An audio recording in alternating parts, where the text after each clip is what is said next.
C'est parti. Bonjour à tous. D'abord, je voulais vous remercier pour votre participation à ce Lab Expat numéro 3, qui est vraiment un webinaire mensuel pour les juristes d'entreprise à l'étranger, par les juristes d'entreprise à l'étranger. C'est vraiment la parole qui vous est donnée de partager votre expérience avec tous les autres juristes du groupe. On est quand même plusieurs centaines dans ce groupe-là. Donc voilà, je voulais vous remercier pour votre participation. Bien entendu à Diane, Irina et Laurent pour leur participation en tant qu'intervenants à cette édition qui est sur le thème des carrières et de la mobilité des juristes à l'étranger. Alors, derrière, d'abord ce que je vais vous demander, c'est n'hésitez pas dans le chat à dire d'où vous vous connectez, qui vous êtes, et éventuellement partager votre adresse sur LinkedIn afin que vous puissiez déjà communiquer entre vous. Le but, c'est que vous vous connaissiez, qu'on a tous en commun d'exercer à l'étranger, donc n'hésitez pas à faire cela. Euh, donc la thématique, c'est cette carrière, ces carrières à l'international. On a tous dans nos carrières derrière des parcours personnels, et donc je pense que c'est intéressant de partager cela au sein de ce groupe-là. Je voulais déjà introduire nos intervenants, les remercier encore une fois. Je vais commencer par Diane. Diane est admise comme avocate en Californie, en Angleterre, au Pays de Galles et en France. Et encore une fois, Diane n'hésite pas à me corriger si elle est également titulaire d'un doctorat en droit international et européen. Elle a à son actif plus de 10 ans d'expérience dans plein de secteurs, dans les secteurs de l'import-export, du bancaire, l'universitaire, la santé. Elle est actuellement corporate counsel chez Sanofi à Boston et a exercé au préalable au UK, notamment chez Morgan Stanley, Goldman Sachs ainsi qu'en France. Tout à fait. Irina est admise comme avocate en France au UK. Elle est diplômée en droit également en France et au UK et elle a également à son actif une dizaine d'années d'expérience dans des secteurs très variés chez Renault, Sanofi, Reckitt et actuellement chez Booking.com à Amsterdam. Elle a préalablement exercé comme juriste à Singapour et en France et elle occupe le poste de Senior Legal Counsel chez Booking.com. Merci de votre participation. Laurent, alors Laurent, on a eu une grande discussion tous les deux, puisqu'effectivement Laurent a beaucoup d'années d'expérience à partager. Il est admis comme avocat en France et aux US. Il a un profil et un parcours éminemment internationaux, ayant exercé au Japon, en France, en Turquie, aux États-Unis et au UK, dans des secteurs très variés, ayant travaillé pour Avanade à Chicago, ce qui lui a permis de manager une équipe notamment qui était responsable de l'Asie, de l'Afrique du Sud et du Brésil. Il a ensuite exercé chez Microsoft aux US, en France et en Turquie, pour Berwick Point et Arthur Andersen en France, et pour l'ambassade de France et OTA et Associates au Japon. Il est actuellement Executive Director et Senior Associate GC et Global Commercial Lead pour Boston Consulting Group à Londres. Mais en fait, il fallait simplement avoir effectivement un endroit où se poser, même si son activité est beaucoup plus internationale. Il manage une équipe, si je crois bien, de 125 juristes à travers le monde.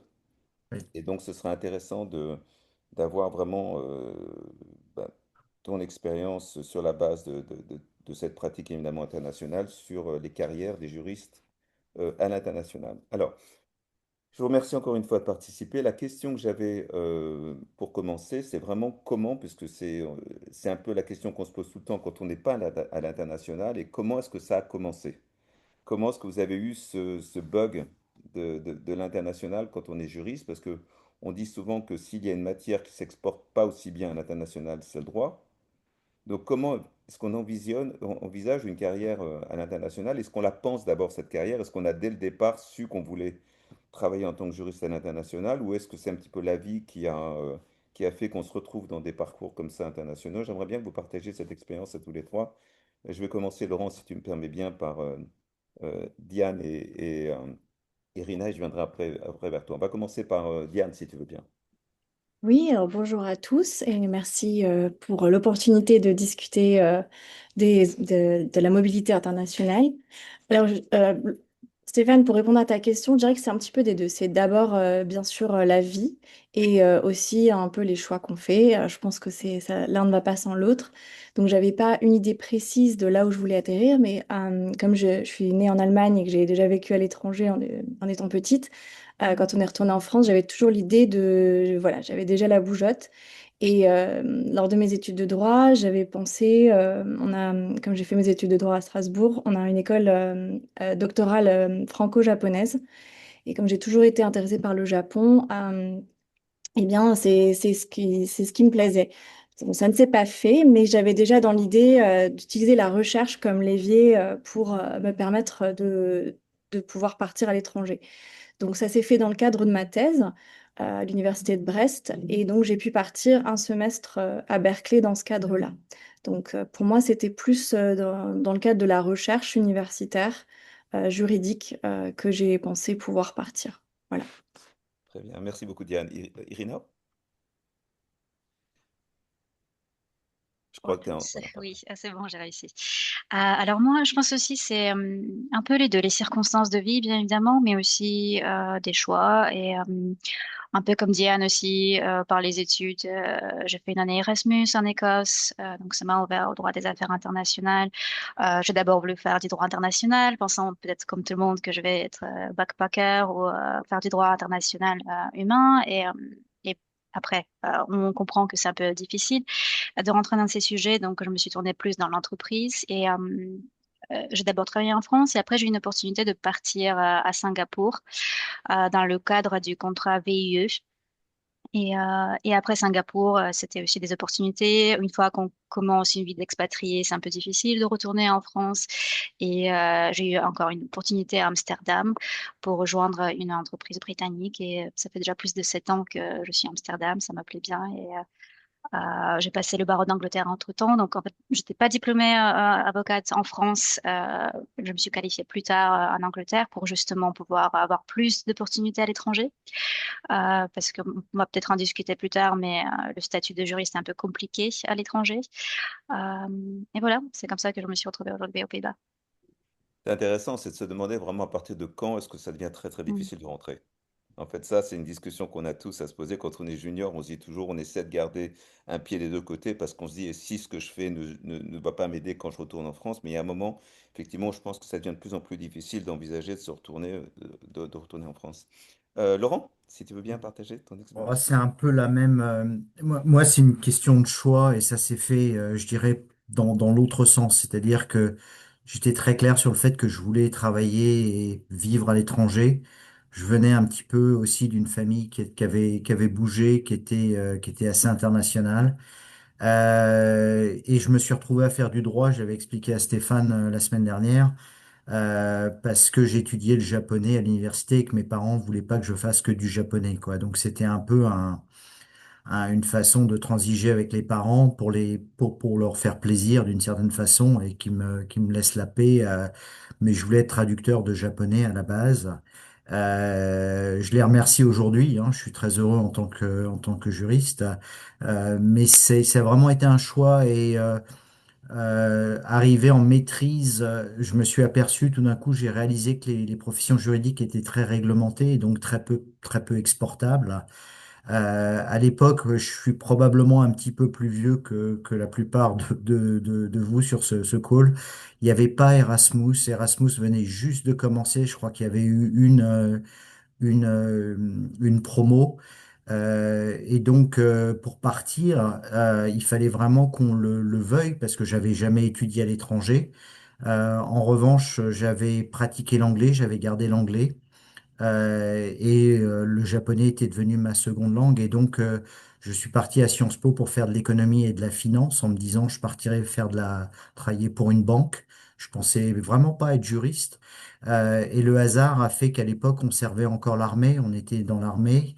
Et l'ambassade de France au Japon cherchait un juriste en propriété intellectuelle qui parlait japonais. C'est comme ça que je suis rentré. Je me suis retrouvé à faire mon service militaire dans l'ambassade de France au Japon et je me suis installé au Japon. Donc c'est un peu le hasard de la vie qui a fait aussi que je m'y suis retrouvé comme ça, quoi. Mais c'était vraiment partir, pas spécialement pour faire du droit, mais partir, ça c'était un choix que j'avais fait il y a enfin très jeune, quoi. Donc c'est intéressant, en fait, vous trois, en fait, vous avez exercé dans des marchés différents. Et c'est vrai que quand on reste en Europe, culturellement, on reste quand même au niveau de l'Union européenne. Dès lors qu'on se retrouve dans des marchés comme le Japon, Singapour, les États-Unis, il y a quand même un fossé parfois culturel. Et donc, une des questions que j'avais vraiment, c'est quel défi vous avez eu à surmonter? Parce qu'au-delà simplement d'accepter un job, d'aller sur place, quels sont les défis déjà professionnels pour exercer? Pour, est-ce que c'est facile de s'intégrer au sein d'équipes qui sont des équipes de juristes locaux? Quid du côté personnel? Comment se positionner même culturellement, linguistiquement, quand on se retrouve dans des marchés où... et d'ailleurs, certains des intervenants, au-delà des participants dans ce call-là, qui sont dans des marchés qu'on ne couvre pas avec vos expériences, pourront aussi témoigner plus tard de, de leur expérience, mais j'aimerais vraiment avoir votre ressenti euh, sur le côté un petit peu adaptation et les défis que vous avez eu à surmonter dans peut-être dans la première expatriation, et peut-être la question qu'on se pose, c'est est-ce que la première finalement euh, trace la route pour la suite, c'est-à-dire qu'une fois qu'on l'a fait pour un pays, même si c'est un pays complètement différent du deuxième, est-ce que finalement on a développé une certaine, enfin, des compétences particulières qui fait que c'est plus facile de partir vers le deuxième marché que d'avoir fait la première expatriation. Donc peut-être, Diane, si tu peux partager ton expérience. Oui, tout à fait, Laurent. J'aurais beaucoup de questions à te poser pour le Japon parce que justement, j'ai des échecs et des succès, puisque après mon doctorat, je me suis retrouvée au Japon pour des raisons personnelles et je n'avais pas trouvé à l'époque comment travailler en tant que juriste au Japon. Et je me suis ensuite retrouvée en Angleterre. Donc là, j'avais déjà terminé le FB, donc j'avais déjà mon diplôme d'avocat en poche en France. Et ça a été très difficile pour moi de trouver un travail en tant qu'avocate, en tant que solliciteur, sans le barreau anglais. Donc je me suis vite rendu compte que si je voulais avoir un travail un petit peu plus intéressant, il fallait absolument passer le barreau anglais. Donc j'ai fini par passer le SQI et devenir solliciteur, mais la vie a fait qu'on est ensuite parti aux États-Unis et là j'ai dû tout recommencer à zéro. Donc là, je me suis retrouvée juriste, j'ai eu beaucoup de chance, mais le fait d'avoir vécu ça en Angleterre, ça m'a permis de comprendre que voilà, il fallait que je passe le barreau ici aussi pour pouvoir débloquer des opportunités et ne pas me retrouver coincée au niveau de ma carrière. Et donc, je pense que ce qui a été vraiment difficile pour moi, c'est d'accepter cet éternel recommencement dans chaque pays. Enfin, parce que des gens qui vont rester dans un pays et ça va marcher pour eux, ça n'a pas été mon cas. J'ai fait plusieurs pays.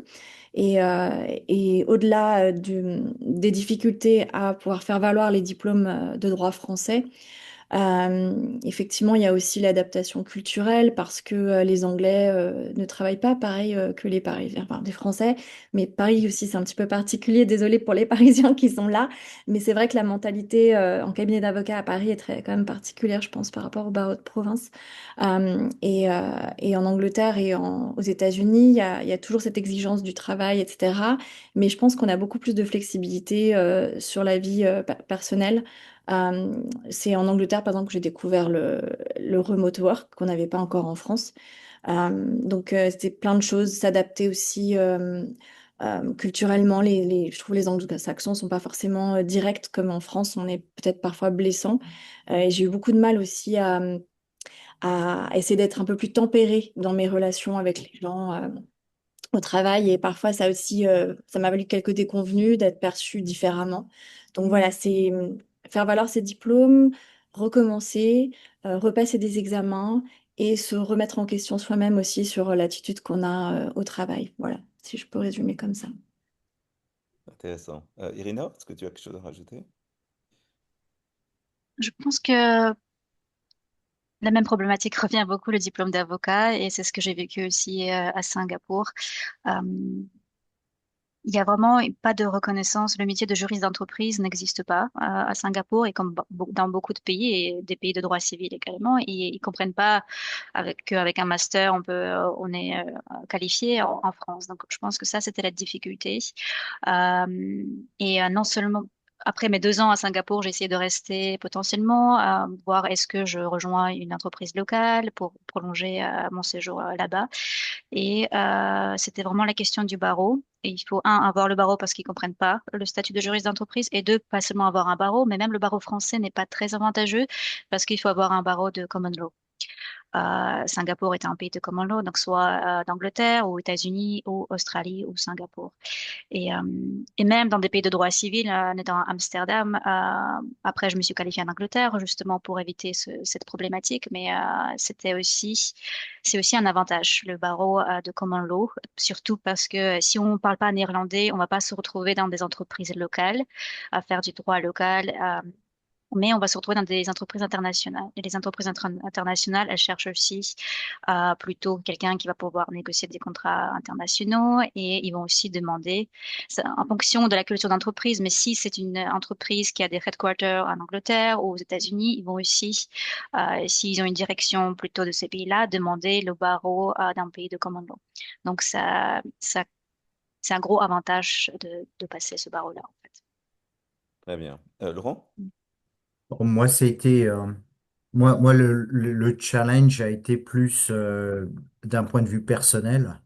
C'est-à-dire que la première fois que je suis parti, j'avais 22 ans, donc c'était en 93.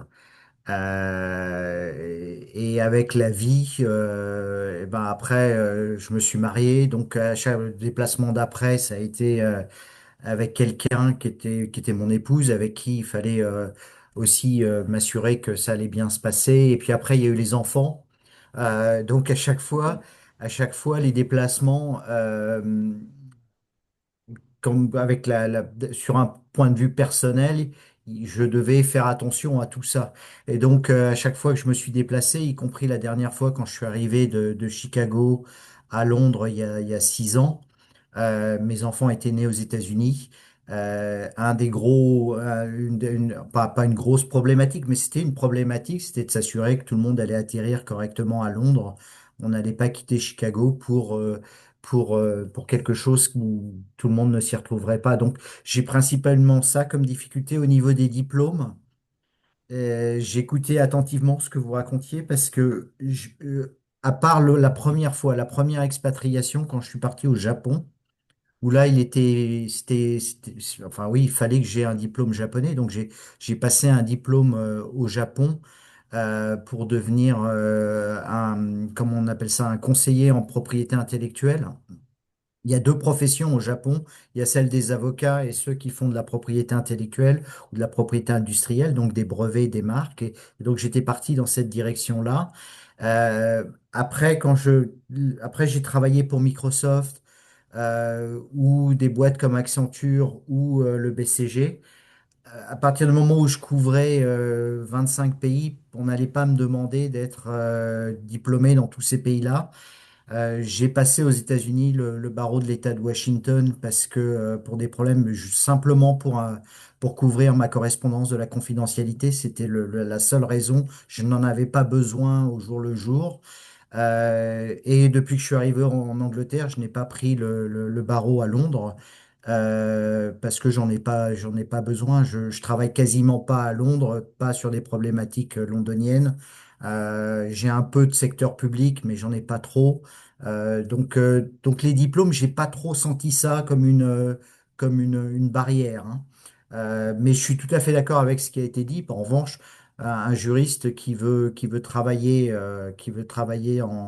dans un milieu anglo-saxon, dans une société très anglaise qui est pas forcément très internationale, se verra demander un barreau du UK ou des États-Unis, ça c'est évident. Je pense qu'on a un problème en France avec le positionnement du statut de juriste. Quelqu'un l'a dit et je suis tout à fait d'accord avec ça. Pareil, je pense qu'on a un problème aussi avec notre profession d'avocat. Tant qu'il n'y aura pas de numerus clausus, euh, le diplôme, il vaudra ce qu'il vaudra, quoi. Mais voilà, quoi. J'ai, je, Mm. j'ai Ouais. exercé Voilà. pendant 7 8 ans. C'est à peu près, c'est une profession qui est sinistrée au même état que la profession des architectes. C'est-à-dire que pour moi, c'est un peu une catastrophe, quoi. Voilà, c'est vu de l'extérieur, c'est assez facile à Ouais. dire, mais c'est pas, mais c'est ça, toi. Tant qu'on ne fera pas un concours pour les avocats et que ça restera un examen, je pense que ce sera un problème. Mm. Ouais, bon, mais je suis d'accord. C'est un problème sempiternel qu'on a depuis tellement longtemps maintenant avec les juristes. Et en fait, j'avais il y a très longtemps fait une étude pour l'American Bar Association sur le statut des juristes d'entreprise par rapport aux avocats. Et en fait, les juristes d'entreprise, dans 74% des juridictions du monde, n'ont soit pas l'obligation d'être avocat, soit l'obligation de se faire omettre pour exercer en entreprise. C'est vraiment un choix. Donc, c'est un problème dans certaines juridictions, notamment en Europe, en Italie, en France. Il y a certains pays, effectivement, où c'est un vrai problème, même si le barreau de Paris a un petit peu réglé le problème en permettant à des avocats du barreau de Paris de rester avocats au barreau et s'ils exercent en entreprise dans des pays qui font pas la distinction entre les deux, en fait. Ah Mais ouais? c'est une exception et c'est que pour Paris. Oui, oui.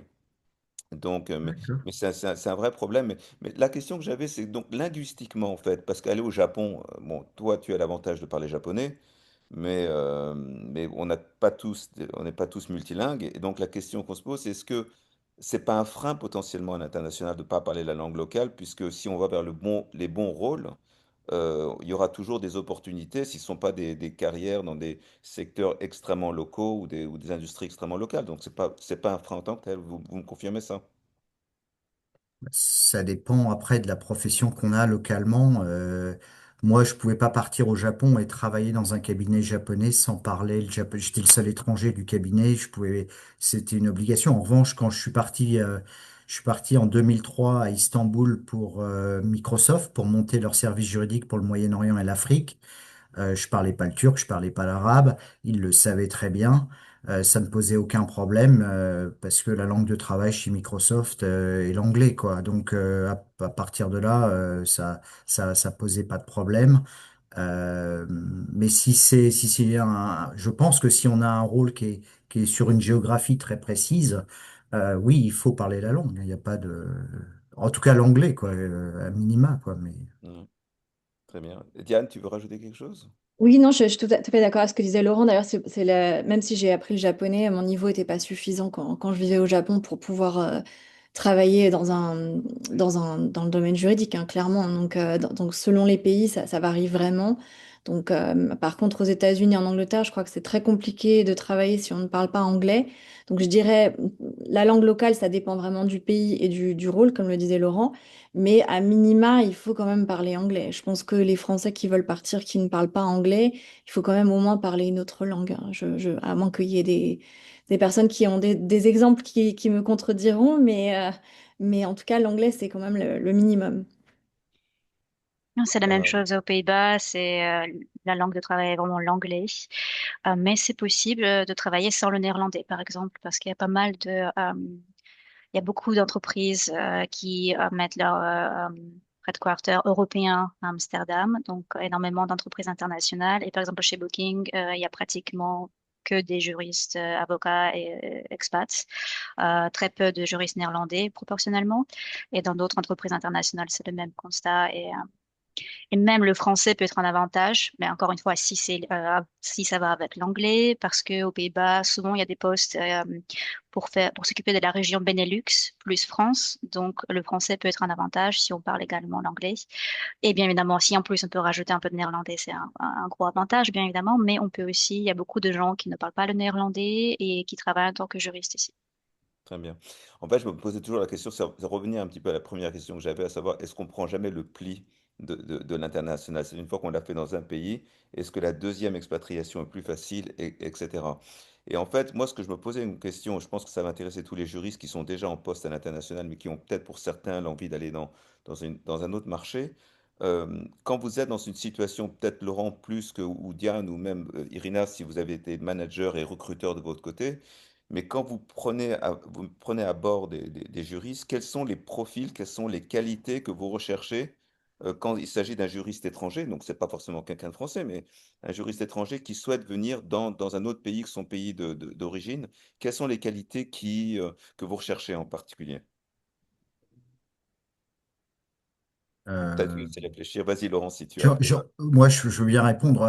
J'ai par exemple à Londres. J'ai 27 personnes autour de moi à Londres et dont, je ne veux pas dire de bêtises, mais je crois que j'ai 14 nationalités différentes. Très peu d'anglais, très très peu, j'en ai deux. Et qu'est-ce qu'ils ont en commun, ces gens-là? Ils vivent bien à l'étranger, c'est-à-dire qu'ils sont pas, euh, ils m'ont pas, il y en a aucun. J'ai eu la chance de pouvoir monter cette équipe, et il y en a. Je suis en train de réfléchir aux entretiens. Il y en a aucun qui m'a demandé est-ce qu'il y aurait l'opportunité de rentrer dans mon pays à travers le BCG, à travers un poste, etc. Euh, Généralement, on le sent assez bien en fait. euh, Quand ça se passe bien. J'ai eu une expérience qui est assez intéressante aussi quand il y a eu la guerre. La guerre s'est déclenchée en Russie. J'avais deux juristes à Moscou, je les ai prises à Londres. Et de façon assez intéressante, il y avait une qui était un peu plus senior que l'autre. La plus junior y a vu une opportunité de carrière et c'est très bien intégré. Se plaît énormément à Londres.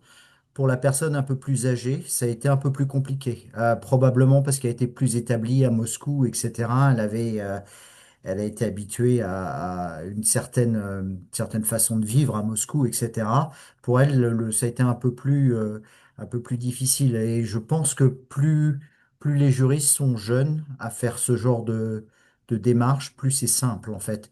Passé un certain âge, je pense que ça devient assez compliqué. C'est assez naturel, mais je cherche, oui, des gens assez polyvalents, des gens qui sont intéressés par la culture du pays dans lequel Curieux, ils vont être basés, etc.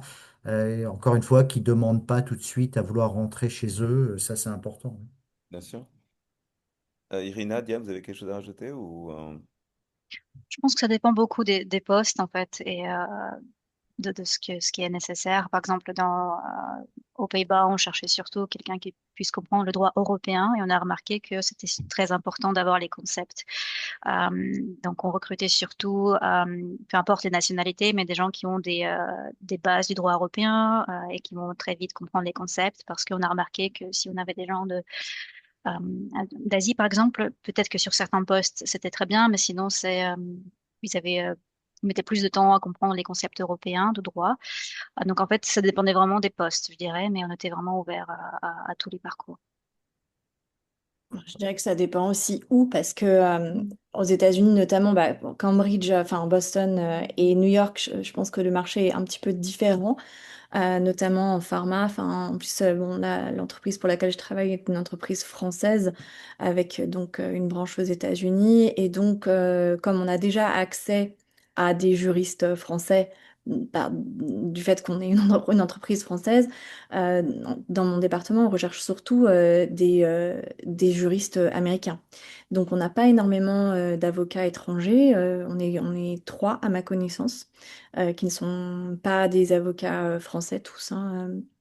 Et donc c'est vrai que c'est encore un petit peu difficile à Boston, je pense en Nouvelle-Angleterre, ils sont encore un petit peu plus fermés par rapport aux juristes étrangers. Donc c'est un petit peu aussi à nous de forger notre propre chemin et de montrer que on peut être intégré et être. Je pense que les qualités, Stéphane, il faut être ouvert en fait. Il faut pas avoir peur de se remettre en question, de challenger aussi les idées reçues qu'on peut avoir sur les juristes étrangers, parce que les Américains ont aussi tendance à penser qu'ils sont les meilleurs. Enfin, voilà, je veux pas généraliser, mais c'est vrai que c'est un petit peu difficile de leur montrer que oui, les avocats français sont compétents et que c'est pas parce qu'on n'a pas fait Harvard qu'on est moins bon que les autres.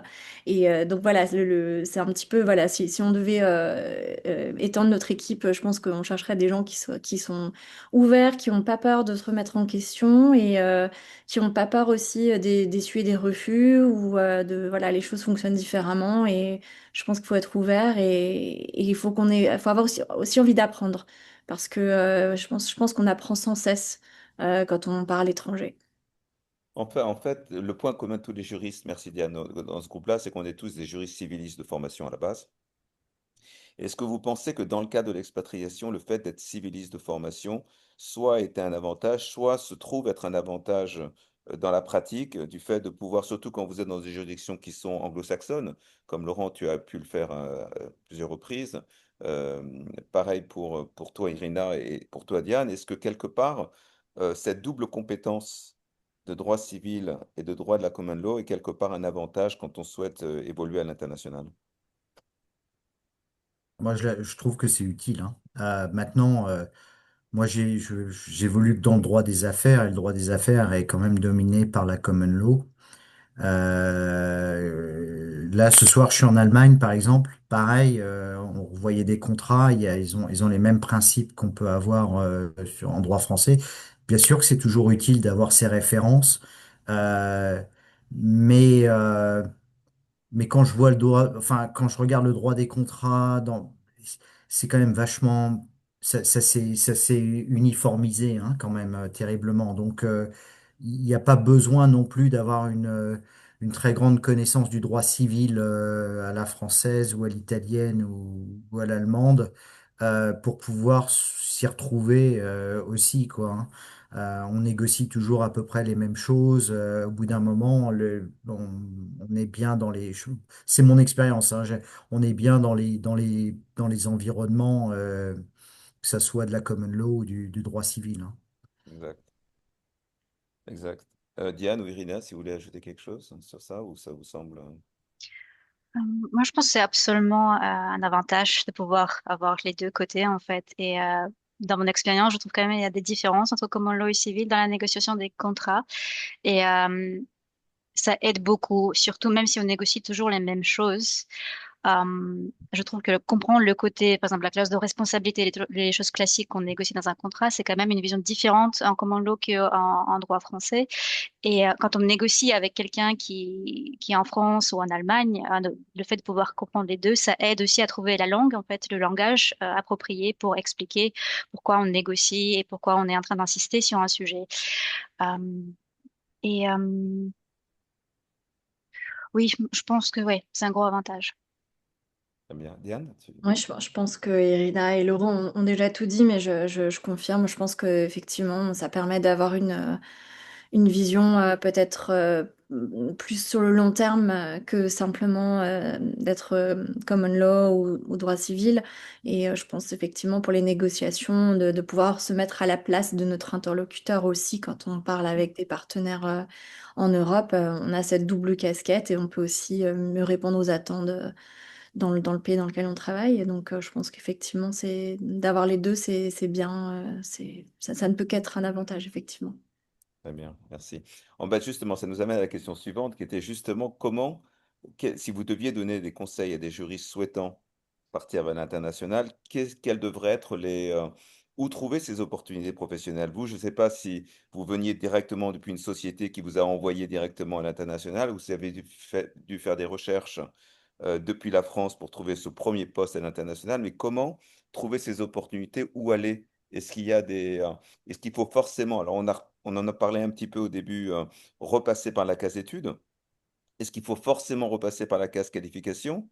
Ou est-ce que finalement, c'est pas forcément nécessaire et si jamais on veut pouvoir, au-delà des opportunités qu'on trouverait sur les réseaux, est-ce qu'il y a des organisations particulières qu'il faudrait éventuellement rejoindre, professionnelles, des groupes de juristes, des réseaux de juristes? Comment faire pour trouver, alors depuis la France quand on va vers l'international, mais quand on est déjà à l'international et qu'on souhaite aller dans un autre pays, le cas échéant?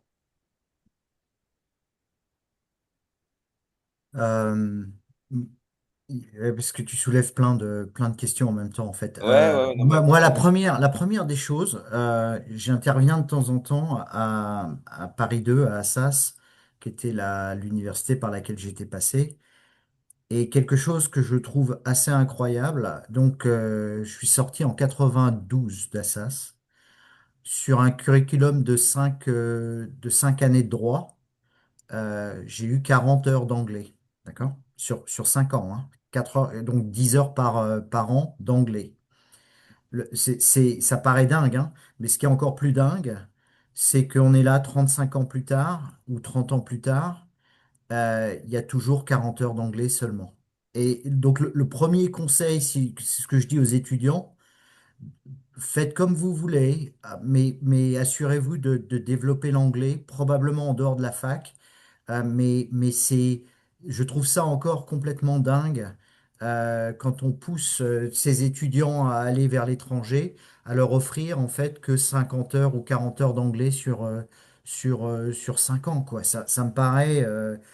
C'est donc la première recommandation, si vous voulez partir, assurez-vous, bétonnez l'anglais d'une façon ou d'une autre. Ça, c'est certain. La deuxième chose, personnellement, je n'ai jamais bougé à travers depuis la France, en fait. J'ai enchaîné depuis 93 des postes parce que on appartient tous à des petits réseaux. Moi, j'étais du droit de l'informatique ou du droit du conseil. On se connaît un peu, enfin, on se connaît tous, on connaît les directions juridiques, etc. Et au bout d'un moment, eh bien, quelqu'un prend un téléphone, nous appelle, il y a un poste à tel endroit, etc.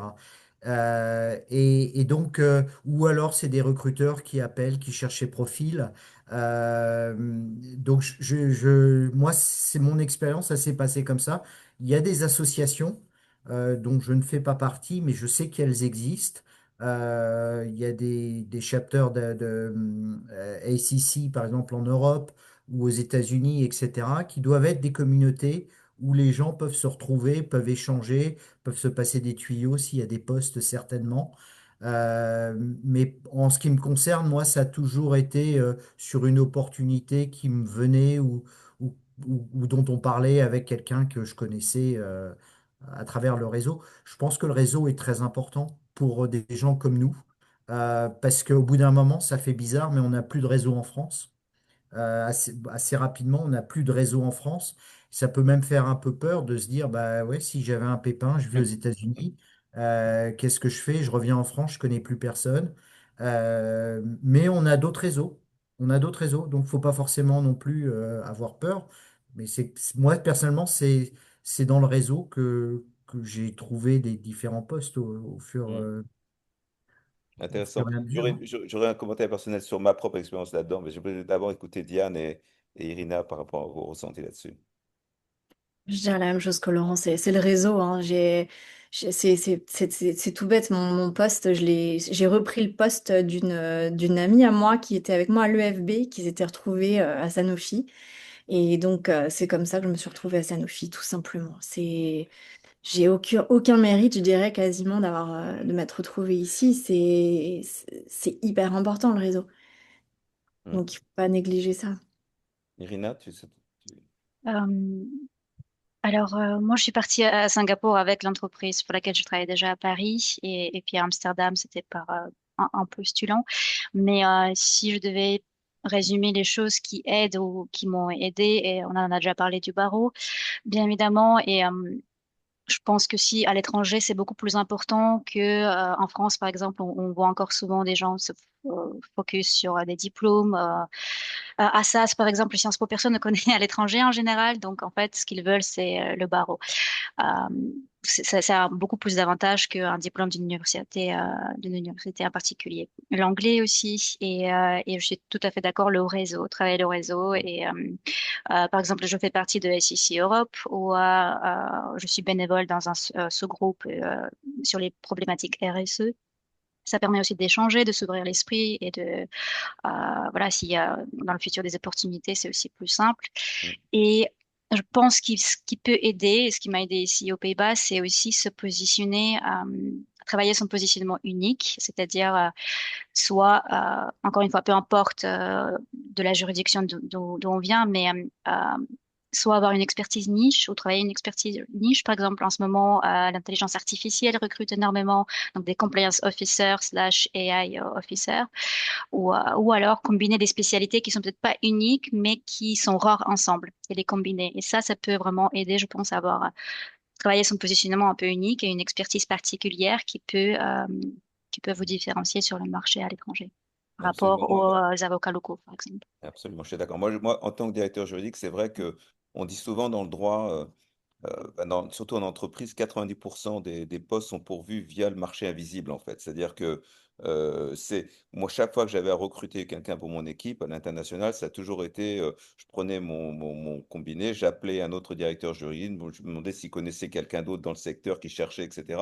Et on regardait jamais, c'était ni LinkedIn, ni tout ça, parce que c'est vrai que si on poste une offre, c'est généralement que tout le monde la regarde et que généralement, c'est passer par un recruteur, c'est souvent quand tout a échoué, en fait, enfin, d'expérience, ou alors on recherche un profil extrêmement ciblé. Mais c'est vrai que c'est les réseaux qui ont fait la différence. C'est qu'on est soit dans un secteur qui est assez petit finalement, où les directeurs se connaissent, et on sait quand des gens cherchent à bouger, soit on est dans des zones ou des régions, effectivement, où où on sait en fait davantage ça que de passer par les offres d'emploi en fait. Je voulais vous poser la question des Et c'est contrats. pour ça aussi Ouais, que vas-y, dans vas-y, les équipes, vas-y, vas-y. non, juste un truc, c'est pour ça aussi que je conseille à tous les juristes de ne jamais partir en mauvais termes avec leur employeur. Donc, toujours trouver une façon de quitter une entreprise en bons termes. Pour moi, c'est une priorité, hein. J'ai bougé de plusieurs entreprises. Je me suis jamais, jamais, jamais fâché. Je me fâcherai jamais avec mon employeur parce que c'est aussi une garantie de trouver du travail plus tard. Parce que, encore une fois, on évolue dans des milieux qui sont pas très grands, même si on a l'impression qu'il y a plein de juristes, etc. On est dans une industrie, sur une spécialité, dans une profession. La réputation est importante, hein. Bien Donc, sûr, absolument. Absolument. Et au niveau des contrats, alors je ne sais pas, en tout cas ma propre expérience, c'est que les contrats d'expatriation stricto sensu, surtout chez les juristes, sont de moins en moins la règle. Ça fait des années qu'en fait, on se retrouve de plus en plus dans des contrats locaux par un international, on est soumis à un contrat local. Je ne sais pas si vous avez bénéficié dans vos rôles respectifs d'un contrat d'expatriation en bonne et due forme, mais je serais intéressé d'avoir votre expérience sur soit l'expérience du contrat d'expatriation, soit, donc on part sur un contrat local, comment négocier ce contrat local quand on n'est pas le droit local et qu'on arrive vraiment en tant que juriste de l'étranger? Est-ce que vous avez des expériences à partager là-dessus? je veux bien y aller. Vas-y, vas-y, Yann. Laurent. Moi, je veux bien. Je me suis jamais retrouvé. Enfin, faut comprendre une chose, c'est que les contrats d'expatriation, c'est un truc très français. Il y a les boîtes américaines ne font pas ça. Les boîtes américaines vous demandent, quand elles vous déplacent, de démissionner et de signer avec l'entité locale. Alors après, vous pouvez négocier plein d'avantages qui peuvent être importants. Personnellement, j'ai jamais signé de contrat d'expatriation parce que ça s'est pas présenté et j'ai jamais voulu, surtout un- une espèce de retour. Ce que je n'aime pas dans les contrats d'expatriation, si on venait à m'en proposer un jour, c'est que généralement ils ont une durée déterminée parce que ça coûte extrêmement cher. Et généralement, ils sont sur 3 ans. Et à partir de la deuxième année, la chose que fait la personne, c'est de se trouver une piste d'atterrissage au siège à Paris. Et donc, on pense tout de suite à rentrer parce qu'on sait très bien qu'à partir de la quatrième année, on va basculer dans un contrat local et qu'il y a un certain nombre d'avantages qui ont disparu. Donc, j'ai toujours pris le parti de négocier des contrats qui étaient des contrats locaux. À chaque fois que je suis parti, je ne savais pas pour combien de temps. Enfin, chaque fois que je me suis déplacé, parce que je suis jamais vraiment revenu, mais à chaque fois que je me suis déplacé, je ne savais pas et je ne sais pas typiquement aujourd'hui combien de temps je vais rester au UK et ça me va très bien. J'ai pas un plan de revenir quelque part, etc. Et je pense que les contrats d'expatriation mettent une pression à la fois sur l'employeur et sur le salarié, qui vient très rapidement, hein, parce que 3 ans, ça défile à toute vitesse. Vous vous installez et puis au bout de la deuxième année, tout d'un coup, là, qu'est-ce qui va se passer après? Il y a beaucoup d'avantages qui viennent dessus. Le salaire, généralement, le principe, c'est quand même que le salaire reste le même que celui qu'on a en France pour pouvoir vous ramener dans une échelle de salaire quand on doit vous rapatrier. Et donc, moi, personnellement, voilà, c'est un peu ce que j'en pense. Et après, on négocie ce qu'on veut sur les contrats locaux, quoi, hein. Ça, c'est certain. J'ai eu mes déménagements ont toujours été pris, des bonus qui n'ont pas été payés, oui, des bonus qui n'ont pas été payés chez l'employeur d'avant étaient pris en charge par le nouvel employeur sous forme d'un signing bonus, etc. On peut négocier pas mal de choses. C'est sûr qu'il n'y aura pas l'éducation généralement, ou un petit peu, il n'y aura pas forcément l'hébergement, mais on peut négocier pas mal d'autres choses, quoi. Intéressant. Absolument. Diane, je ne sais pas si ton expérience est J'ai différente. pas d'expérience des contrats d'expatriation puisque j'ai toujours trouvé du travail en étant déjà sur place. Donc pour moi, c'était tout de suite négociation avec le classique sur le contrat local. Donc Est-ce que c'était difficile de négocier en contrat local, en droit local, hein? Oui, parce que notamment à chaque fois, je n'avais pas encore le barreau local. Donc du coup, je devais justifier mes prétentions salariales tout simplement. Et ça, c'est un petit peu plus compliqué. Ce serait différent aujourd'hui. Si tu me posais la question aujourd'hui avec le barreau américain, ma réponse serait différente, je pense. Ouais, forcément. Irina? Euh, je connais personne qui a un contrat d'expatriation. C'est vrai que c'est vraiment très très rare. Ou voilà, c'était dans des entreprises peut-être françaises, mais ça se fait plus beaucoup. Donc c'est contrat local et je dirais pour négocier, c'est vraiment, je recommanderais vraiment de se renseigner sur les conditions locales et d'utiliser son réseau aussi, de contacter des gens qui sont déjà sur place et de demander c'est quoi les grilles. Il y a aussi des études en fait, juste en utilisant Google, trouver des recruteurs aussi, les contacter et demander c'est quoi les tranches de salaire. C'est souvent très différent de la France. Qu'est-ce qu'on peut négocier, vraiment se renseigner autant que possible sur ça, parce qu'on a souvent notre cerveau un peu en utilisant nos repères français qui ne marchent D'accord. pas à l'étranger. Mais donc, Irina, dans ton cas, tu dis, je suis parti avec une société française qui m'a envoyé à Singapour. Donc, ton contrat n'était plus un contrat de droit français, passé dans un contrat de droit singapourien. Non, en fait, ça, c'était différent parce qu'il y a un contrat qui s'appelle VIE. D'accord, Donc donc là, c'est un pas contrat de 2 ans. Donc ça, c'est différent. C'était il y a presque 10 ans déjà. Donc c'était un contrat particulier, contrat français. Mais d'accord. pas un contrat d'expatriation classique, 3 ans. Donc c'est un package un peu D'accord. différent. Intéressant. Bah, merci à tous. Je voulais peut-être ouvrir un petit peu, parce qu'il nous reste 10 minutes, la possibilité aux autres participants de ce webinaire de poser des questions, si vous en avez certains. N'hésitez pas. Bonjour, Bonjour. Anne-Laure. Bonjour, Anna. Je suis aux États-Unis. J'ai pas le barreau américain, mais ça fait 10 ans que je travaille, enfin 12 ans maintenant que je travaille pour des compagnies américaines sans barreau américain. Donc c'est un peu particulier. Je voulais demander à Diane, je crois que Diane, tu es aux États-Unis. Quand tu as passé le barreau, est-ce que tu as refait tout le parcours Juris Doctor ou est-ce que tu es passé par un LLM et après tu as choisi le barreau? Je sais pas trop en Californie Non, pas comment du tout. ça se passe. Non, puis en plus, moi, je suis basée à Boston. Donc, en fait, Ah oui, Boston, pardon. comme tu disais que tu travailles depuis 12 ans sans le barreau, c'est tout à fait Mhm. possible. J'ai commencé, en tout cas, dans certains États, notamment le Massachusetts, il est possible de s'enregistrer en tant que in-house counsel, simplement avec le barreau étranger. Et c'est d'ailleurs grâce à Stéphane que j'ai appris cette possibilité-là. Donc, il suffit de trouver un travail de corporate counsel donc, dans l'État dans lequel c'est possible, donc notamment à Boston. Et donc j'ai pu travailler avant de passer le barreau. Mais le barreau de Californie, enfin, j'ai quand même voulu passer le barreau américain parce que c'est vrai c'est quand même au final, on ne sait jamais Mhm. si la possibilité va disparaître ou c'était quand même une sécurité dont moi j'avais besoin. Mais le barreau de Californie, c'est le seul barreau américain qu'il est possible de passer sans avoir de diplôme américain. Mais il faut être avocat dans son pays d'origine pour ne pas avoir à faire de LLM ou de JD, Mhm. etc. Voilà.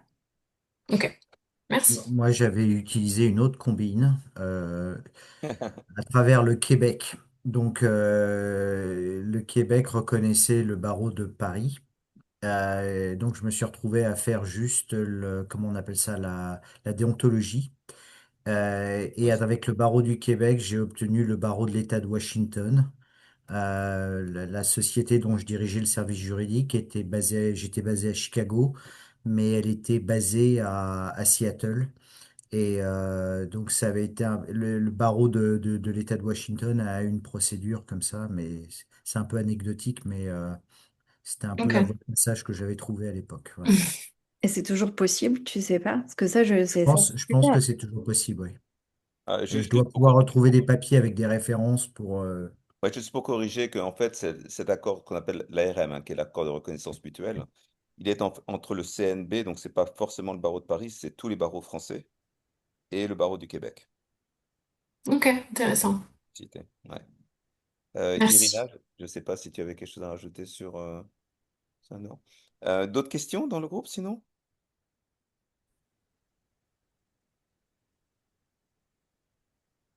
Non?